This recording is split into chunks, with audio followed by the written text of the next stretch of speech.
वडोदरा शहर में आज नए 44 कोरोना केस की पुष्टि हुई है, वहीं 3 लोगों की मौत भी दर्ज हुई है। शहर में कोरोना केस लगातार बढ़ते जा रहे हैं। आज नए 44 मामलों के साथ कोरोना संक्रमितों की संख्या 1610 हो गई है। पिछले 24 घंटों में लिए गए 186 सैंपल में से 142 सैंपल नेगेटिव आए हैं और आज 3 लोगों की मौत की भी जानकारी आई है। शहर में अब तक कोरोना से 50 लोगों की मौत दर्ज हुई है। 24 घंटों में 62 विभिन्न अस्पतालों से लोग डिस्चार्ज भी हुए हैं। शहर में कोरोना से रिकवर होने वालों की संख्या 1071 हो गई है। गुजरात राज्य शिक्षा बोर्ड ने 12वीं सामान्य प्रवाह के नतीजों का आज ऐलान किया। 76.29% आया राज्य का परिणाम। अगर वडोदरा शहर की बात करें तो एक बार फिर ये साबित हो गया है, जहां बच्चों में पढ़ाई की लगन हो, पढ़ाई की इच्छा प्रबल हो, वहां सुविधाओं का अभाव कोई मायने नहीं रखता है। गुजरात राज्य शिक्षा बोर्ड द्वारा आज 12th कॉमर्स के नतीजे घोषित किए गए, जिसमें राज्य का परिणाम 76.29% आया है और पाटन जिले का परिणाम सबसे ज्यादा 86.67% और जूनागढ़ जिले का सबसे कम परिणाम 58.26% आया है। राज्य का परिणाम इस साल पिछले साल के मुकाबले 3% ज्यादा आया है। करीबन 5 लाख छात्रों ने 12वीं कक्षा के सामान्य प्रवाह की परीक्षा दी थी।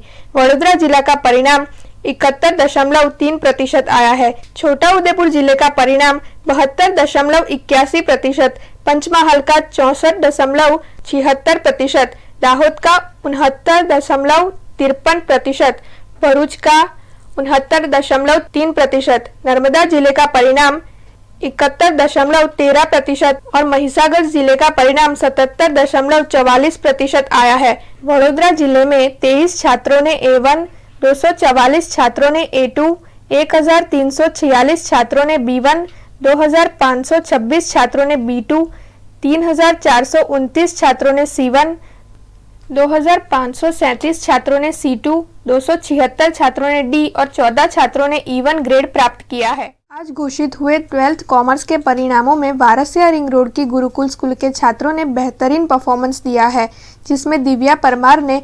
99.97 परसेंटाइल, हर्षित शर्मा ने 99.13 परसेंटाइल, विधि परमार ने 97.82 परसेंटाइल अंक प्राप्त कर स्कूल का गौरव बढ़ाया है। स्कूल में पहला स्थान प्राप्त करने वाली दिव्या परमार के पिता पेशे से रिक्शा ड्राइवर है और बच्ची की इस उपलब्धि पर माता पिता दोनों बेहद खुश है। હું ગુરુકુલ વિદ્યાલય સ્કૂલમાં અભ્યાસ કરું છું અને મારા 90% આયા છે અને કોને શ્રેય આપે છે ખાસ કે તમે જે બનાવે છે એ મારા મમ્મી પપ્પાને અને મારા સ્કૂલના ટીચરોને। કેટલા કલાક અભ્યાસ કરવો પડે છે આ પરસેન્ટેજ? આમ રોજના તો 5 થી 6 કલાક અભ્યાસ કરતી હતી। ખાસ કરીને ઘરે? હા, ઘરે 2 કે 3 કલાક અને બીજું સ્કૂલમાં અને ક્લાસમાં કરતી હતી। સ્કૂલ તરફથી મને સારો પ્રતિભાવ મળ્યો છે। એ લોકોએ બી મને ખૂબ ખૂબ આમ અભિનંદન આપ્યા છે। આજે તમારી છોકરી સારા પરસેન્ટેજ પાસ થઈ છે, શું કહેશો એના વિશે? નહીં, અમે બહુ ખુશ છે એનાથી। કેવા પ્રકારને એને ઘરે અભ્યાસ કરવાનું કેવું રહે છે? ના, બધી રીતે કમ્પ્લીટ છે, એને કંઈ કહેવા જેવું રાખ્યું નહીં। બધી રીતે એને ભણતરમાં ખૂબ મહેનત કરી છે, બધી રીતે હોશિયાર છે। શું લાગે છે હવે તમને આગળ એને અભ્યાસ કરવા માટે? બસ એની મરજી, એ બીકોમ કરવા માંગે છે, અમે બીકોમ કરાવીશું એને। કેટલો આનંદ મળી રહ્યો છે? ઘણો આનંદ। આજે કોઈ ખુશીનું કોઈ કહેવા જેવું કંઈ રહ્યું નથી। આજે ઘણો આનંદ છે। શું વ્યવસાય કરો છો તમે? मैं रिक्शा चलाऊँ છું। રિક્ષા ચલાવો છો, તે દરમિયાન તમારી છોકરી સારા પરસેન્ટેજ લાવી છે, શું કહેશો? મારી મહેનત ના આમ કંઈક કરી બતાવ્યું એવું લાગે છે। મહેનત મેં કરી છે એને પાછળ, એને એનાથી ડબલ પૂરા કર્યા સપના। બહુ સારું લાગે। તમે છોકરી માટે આગળ એને હવે BCom CA બનવું છે, એ બનાવીશું। कारेलीबाग के सरदार वल्लभ विद्यालय की छात्रा अदिति झाबक ने 99.99 परसेंटाइल और 94.5% अंक प्राप्त कर स्कूल का गौरव बढ़ाया है। आजवा रोड की दूधेश्वर सोसाइटी में रहने वाली अदिति के पिता अलकापुरी की एक गारमेंट दुकान में सेल्समैन है और अदिति ने पूरे साल की नियमित मेहनत से ये परिणाम हासिल किया है। હું સરદાર વલ્લભભાઈ વિદ્યાલય નામ સાંભળ્યું છે સર। ત્યાં ભણું છું અને મારા પર્સન્ટેજ 94.5 છે અને પર્સન્ટાઇલ 99.99 છે। કેટલી મહેનત કરવી પડતી હોય છે આની પાછળ? મહેનત એ તો હવે દરેક વ્યક્તિએ બદલાતી હોય. તમે જેટલી મહેનત કરશો એટલું ફળ ભગવાન આપવાના જ છે. બસ મહેનત કરીને બધું ભગવાન પર છોડી દો. અમારા ટ્યુશન ક્લાસ મૈત્રી ટ્યુશનમાં બહુ જ મહેનત કરાવે છે મનીષ સર, જયદીપ સર, નિધિ મેડમ. અને સ્કૂલમાં પણ ઇવન એટલી જ મહેનત છે. એટલે પછી મહેનત પ્લસ થાય તો રિઝલ્ટ તો દેખાય જ ને. આખા દિવસ દરમિયાન કેટલું સ્ટડી તમે કરતા? એકચ્યુઅલી સ્કૂલ સવારે 7 થી 1 હોય એટલે સાયકલ લઈને જઈએ ને આવીએ એટલે થાકી ગયા હોય એટલે પછી 1 કલાક ઊંઘવામાં જોઈએ. પછી એમ 1 કલાક રીડ કરીને પછી 4 થી 6 ટ્યુશન હોય અને પછી આવીને પાછું હોમવર્ક કમ્પ્લીટ કરવાનું ને બધું. પછી જેટલો દિવસ ટાઈમ દરમિયાન જે ઘરે તમે મહેનત કરો છો કેટલા કલાક કરો છો? રેગ્યુલર ડેઝમાં 3 થી 4 કલાક અને સન્ડેઝમાં 6 કલાક. અને એમાં છે ને અમારા ટ્યુશનના સરે પ્રોપર ટાઈમ ટેબલ બી બનાવી આપ્યું હતું મનીષ સરે. એ બહુ જ હેલ્પફુલ રહ્યું છે. એટલે તમે જો તમારા સરને કહેશો કોઈ બી તો એ તમને આવી રીતે હેલ્પ કરશે જ. શું છે તમારી હોબી? મને એમ આર્ટ ડ્રોઈંગ્સ ગમે છે. જો અહીંયા બધે મારી ડ્રોઈંગ્સ દેખાશે જ તમને ઘરમાં ક્યાંક ને ક્યાંક. જે હાલના જે સ્ટુડન્ટ્સ છે અત્યારે જે સ્ટડી કરે એ લોકો માટે તમે શું મેસેજ આપો? મારે એવું કહેવું છે કે તમે બસ ગાંડાની જેમ વાંચ ના કરશો. બસ રટ્ટો માર ના કરશો. થોડુંક ટાઈમ તમારી હોબીને આપો. કે સપોઝ ક્રાફ્ટ ગમે છે, ડ્રોઈંગ ગમે છે, સ્કેટિંગ ગમે છે, જે ગમે એ તમે થોડુંક વધારે નહીં પણ થોડુંક તો આપી જ શકો. माइंड फ्रेश થવું જરૂરી છે, નહીંતર પછી डिप्रेशन आई सके. आज 12वीं कक्षा के छात्रों के परिणाम घोषित हुए हैं. इसी सिलसिले में आज हम एक छात्र से बात करने आए हैं जो उत्कर्ष स्कूल के हैं और उन्होंने अपने स्कूल में पहला क्रमांक हासिल किया है. इसी के साथ उन्होंने इस बात को भी सार्थक किया है कि चाहे कितनी भी विकट परिस्थितियां हो, कोई भी इंसान जो अपनी ख्वाहिश और अपनी तमन्नाएं पूरी करना चाहता हो वो ज़रूर कर सकता है. कितने परसेंटेज आए हैं आपके और कौन सा रैंक है स्कूल में? मतलब परसेंटेज 92% आए हैं और अपना जो PR होता है वो 99.95. हमारी जो स्कूल है उत्कर्ष विद्यालय उसमें मुझे प्रथम क्रमांक प्राप्त हुआ है. इतना परिणाम हासिल करने के लिए कितनी मेहनत करनी पड़ी आपको? मतलब जब से 12th की मतलब प्रिपरेशन मैंने स्टार्ट की थी तब डेली 3 to 4 आवर्स पढ़ाई करता था. मतलब लास्ट तक यही मेंटेन किया मैंने. रोज डेली 3 to 4 आवर्स करना है, मतलब वो पढ़ना है. परिवार की ओर से कितना सपोर्ट मिला आपको? मतलब परिवार के से मुझे हर बार मतलब एंकरेजमेंट भी मिला है कि मतलब कुछ करना है. और हमेशा मेरे फादर मदर्स का बहुत सपोर्ट रहा है कि मतलब किसी चीज़ के लिए हमेशा जो चीज़ चाहिए वो लेके देते थे पढ़ाई के लिए. ऐसा नहीं कि ऐसा है, मतलब सब देते थे. आगे के क्या प्लान्स है आपके?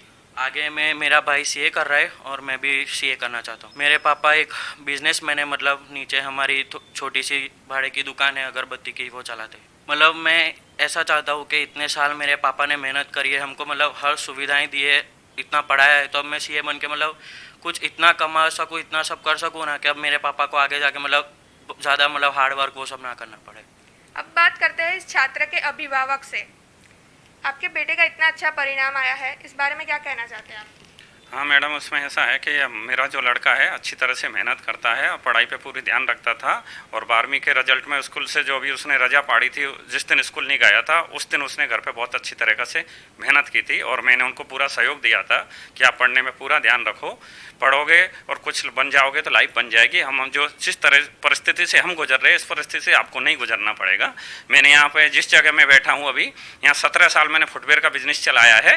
और अभी 2 साल से जिस मालिक की बिल्डिंग है उस मालिक की बेबी के साथ पार्टनरशिप में मेरा अगरबत्ती पुजापा स्टोर का दुकान है. दुकान भी रेंट का है और जिस घर में मैं बैठा हूँ अभी रह रहा हूँ वो भी मेरा रेंट का है. फिर भी मैं इतनी मेहनत करके इनको पढ़ा रहा हूँ कि इनकी लाइफ कुछ बन जावे. आप जो सपने देख रहे थे अपने बेटे के लिए वो सार्थक करते हुए वो इतना अच्छा परिणाम लाए हैं, तो आगे क्या सोच रहे हैं आप? मैं ऐसा सोच रहा हूँ कि जिस हिसाब से मैंने इतने साल से मेहनत की है तो मेरे बच्चे ने उसका कुछ परिणाम मुझे सामने लाके दे दिया है. आज से 2 साल पहले 3 साल पहले मेरा बड़ा लड़का 10th में उसने भी इस तरीक़ा से लाके दिया, तो उसके भी वही सपने थे कि मुझे CA बनना है. और उसने आज BCom पूरा कर लिया है और CA फाइनल उसका बाकी है. बाकी CPT और IPCC फर्स्ट और सेकंड ग्रुप उसने भी क्लियर कर लिया है. और मैं चाहता हूँ कि इस तरह से ये लड़का भी क्लियर कर लेगा. मुझे आशा है इन दोनों पे कि आगे जाके जो इन्होंने सपना सोचा है ये पूरा करके मुझे बताएंगे. देखा आपने कि कैसे जिसकी उम्मीद हो कुछ कर दिखाने की वो किसी भी हालात में कुछ ना कुछ करके ही दिखाता है. हमारी यही उम्मीद है कि बाकी के छात्र जिनके परिणाम आज घोषित हुए हैं उनके परिणाम भी उनकी उम्मीद के मुताबिक अच्छे ही हो. तरसाली में दामाद ने सास ससुर पर जानलेवा हमला कर दिया, जिसके चलते ससुर की मौत हो गई है और सास गंभीर रूप से घायल है. घरेलू झगड़े में सास ससुर पर जानलेवा हमला कर दिए जाने की घटना तरसाली में सामने आई है. तरसाली के विशाल नगर में रहने वाले जयप्रकाश सूर्यकांत दर्जी की बेटी भूमि की शादी 1 साल पहले सनफार्मा रोड पर रहने वाले मितुल के साथ हुई थी।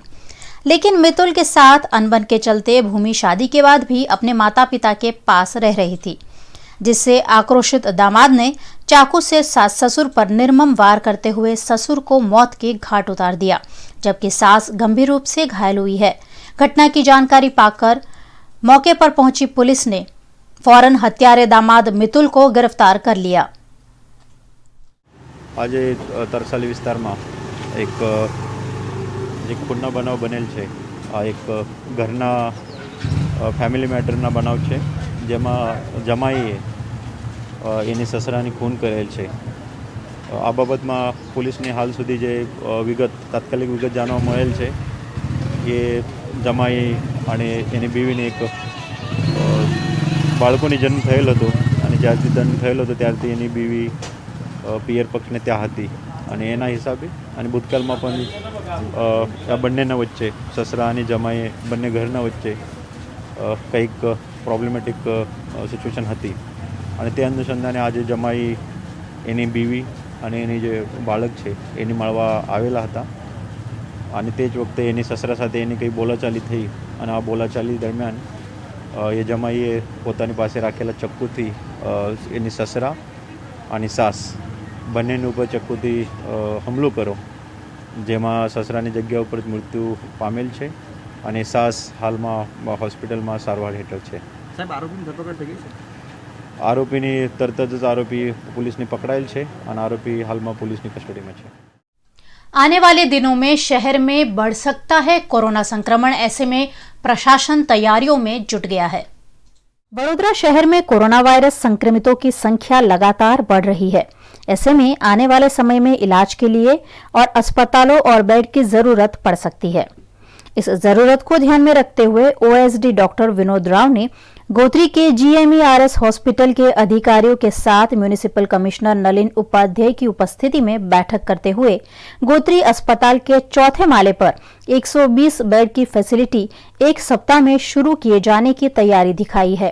वहीं एसएसजी अस्पताल में भी मेडिकल सुपरिंटेंडेंट और विभिन्न विभागों के अधिकारियों के साथ बैठक करते हुए 500 बेड की कोविड-19 हॉस्पिटल 1 जुलाई तक तैयार कर ली जाएगी, जिसमें 100 आईसीयू बेड और 40 वेंटिलेटर बेड नए तैयार करने की योजना बनाई गई है। ओएसडी डॉक्टर विनोद राव ने प्रतापनगर के डिविजनल रेलवे अस्पताल के अधिकारियों के साथ भी बैठक कर अस्पताल में तैयार किए गए 50 बेड के कोविड-19 सेक्शन पर बातचीत की। इस अस्पताल में 20 आईसीयू के बेड होंगे और 4 वेंटिलेटर के जो बनकर तैयार हैं। सुबह से दोपहर तक शहर में क्या घटनाएं घटी, क्या रही खबरें, आइए देखते हैं।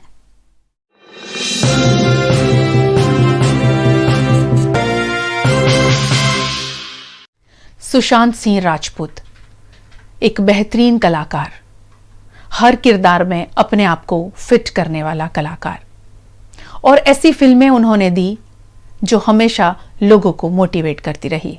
यहां तक कि खुदकुशी नहीं करनी चाहिए ऐसा मैसेज देती छिछोरे उनकी बहुत ज्यादा लोगों को पसंद आई थी फिल्म। धोनी में भी ऐसी ही कुछ कहानी थी, हिम्मत नहीं हारने वाली। मगर सुशांत सिंह राजपूत ने क्यों हिम्मत हारी? उनकी मौत की खबर से देश भर में गम की लहर है। बॉलीवुड सेलेब से लेकर देश के नागरिकों ने जताया है खेद। जब ये खबर आप देख रहे होंगे तब उनका अंतिम संस्कार हो चुका होगा। प्रार्थना करते हैं उनके परिवार के सदस्यों को, ये गम को अगर वो दूर कर सकें भगवान, और उनको शक्ति दें। सबसे पहली खबर इस बुलेटिन की। बॉलीवुड के युवा फिल्म अभिनेता सुशांत सिंह राजपूत ने रविवार को मुंबई स्थित अपने घर में आत्महत्या कर ली। सुशांत सिंह राजपूत एक बेहद सुलझे हुए, इमोशनल और मेहनतकश कलाकार थे। अचानक आई उनकी खुदकुशी की खबर से पूरे बॉलीवुड के साथ साथ पूरा देश सन्न रह गया। घटना की जांच कर रही पुलिस ने बताया कि अब तक उन्हें कोई सुसाइड नोट नहीं मिला है। पुलिस रिपोर्ट के मुताबिक वे बीते 6 महीने से डिप्रेशन से जूझ रहे थे। घर के नौकर ने पुलिस को फोन करके उनकी आत्महत्या की सूचना दी थी। सुशांत की पोस्टमार्टम रिपोर्ट रविवार देर रात आ गई थी। इसमें डॉक्टरों ने उनके खुदकुशी करने की पुष्टि की है। वहीं पोस्टमार्टम करने वाले डॉक्टरों का कहना है कि उनकी बॉडी में ड्रग्स या जहर का पता लगाने के लिए उनके वाइटल ऑर्गन्स को जे अस्पताल भेजा जाएगा। उनका परिवार पटना से अंतिम संस्कार के लिए मुंबई पहुंचा। उनकी बहन अमेरिका से मुंबई पहुंचेगी, लेकिन उन्हें 1 सप्ताह तक क्वारंटाइन में रहने का डर है। सुशांत की मौत की खबर सामने आते ही सोशल मीडिया से लेकर फैंस तक सभी में निराशा है।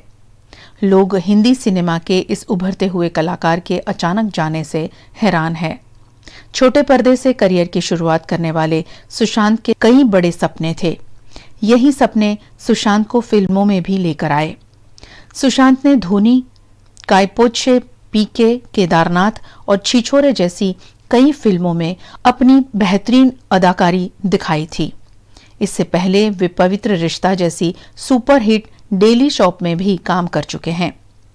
फिल्मों से जुड़े सुशांत के सपने धीरे धीरे पूरे ही हो रहे थे, लेकिन कुछ ऐसे सपने भी थे जो अब कभी पूरे नहीं होंगे। सुशांत सिंह राजपूत ने आत्महत्या क्यों की, ये गुत्थी सुलझाने की कोशिश पुलिस कर रही है। हालांकि उनके घर से कोई सुसाइड नोट बरामद नहीं हुआ है। ऐसे में उनके परिवारजनों और दोस्तों से बातचीत कर खुदकुशी की वजह ढूंढी जा रही है। बताया जा रहा है कि वे पिछले 6 महीनों से डिप्रेशन का शिकार थे और डिप्रेशन की दवाइयां भी ले रहे थे। ऐसे में डिप्रेशन के चलते सुशांत सिंह राजपूत ने आखिरी कदम उठा लिया, ऐसा माना जा रहा है। वजह जो कोई भी रही हो, लेकिन हिंदी फिल्मों ने और देश ने एक उम्दा अभिनेता हमेशा के लिए खो दिया है।